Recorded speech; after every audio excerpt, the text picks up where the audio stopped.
Debbie, Hermia, Nika data menunjukkan Nyonya Delphi stabil. Namun Nyonya Ivana tampak sangat cemas saat menjenguk tadi. Saya harus memastikan saya tidak hanya fokus pada Nyonya Delphi, tapi juga kecemasan Nyonya Ivana agar pertemuan di rumah optimal. Tepat sekali Najwa, kita harus melibatkan Nyonya I agar mendapatkan CEO terapis di rumah.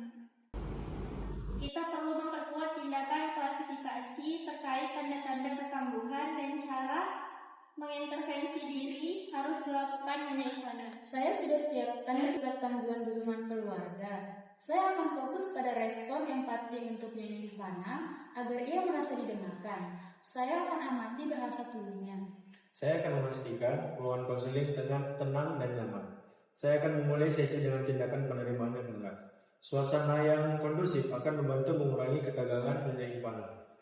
Baik, tepat sekali. Mari kita ke ruangan konseling dengan mengajak Nyonya Delphi dan Nyonya Ivana.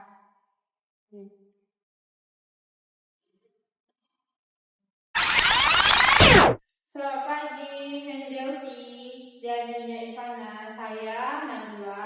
Ini perawat Iva, ini perawat Hermia, dan ini konseling Debbie. Terima kasih sudah datang. Kita akan diskusikan rencana kepulangan Nyonya Delphi yang rencana dijadwalkan besok. Kita punya waktu 30 menit. Apakah ini waktu yang nyaman? Ya Sus, saya sudah tidak sabar mau pulang. Siap Sus, hanya saja saya masih banyak kekhawatiran. Nyonya Ivana, saya memang merasa cemas. Itu wajar menghadapi kepulangan Nyonya Delphi dengan kondisi baru yang butuh kekuatan.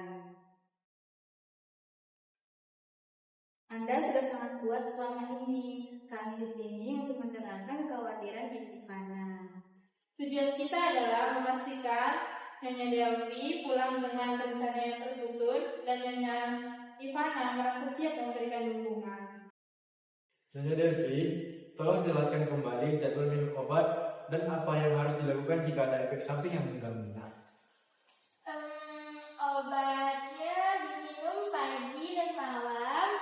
Efek samping pusing sedikit. Kalau mengganggu, saya harus lapor ke ibu saya atau langsung ke polisi. Nyonya Delphi, saya perhatikan Anda menjawab dengan benar, tapi respon verbal Anda menunjukkan keraguan.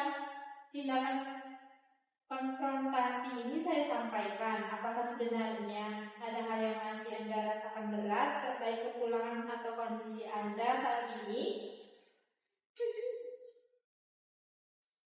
Saya takut mengecewakan ibu saya. Saya takut dia lelah mengurusi saya. Saya merasa saya adalah beban.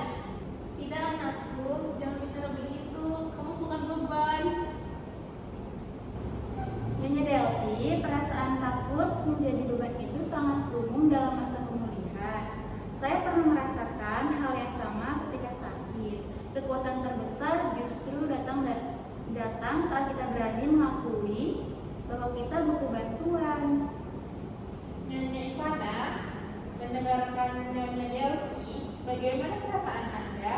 Apakah yang bisa Anda lakukan saat ini juga untuk meyakinkan Nyonya Delphi bahwa ia bukan beban?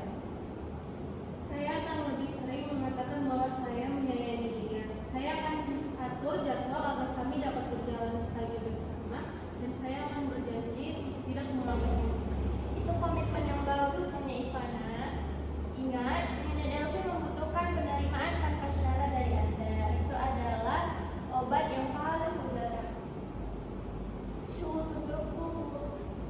Baik, kesimpulannya, sesi Nyonya Delphi sudah stabil dengan komitmen melanjutkan pengobatan dan Nyonya Ivana berkomitmen penuh menjadi support system aktif.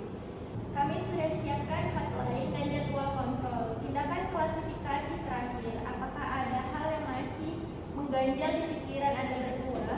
Tidak dokter, saya jauh lebih tenang sekarang. Terima kasih banyak, saya sudah merasa lega. Nyonya Delphi dan Nyonya Ivana berjalan kemudian ada pasang surutnya, tapi Anda punya tim yang hebat. Kami percaya pada kekuatan Anda berdua.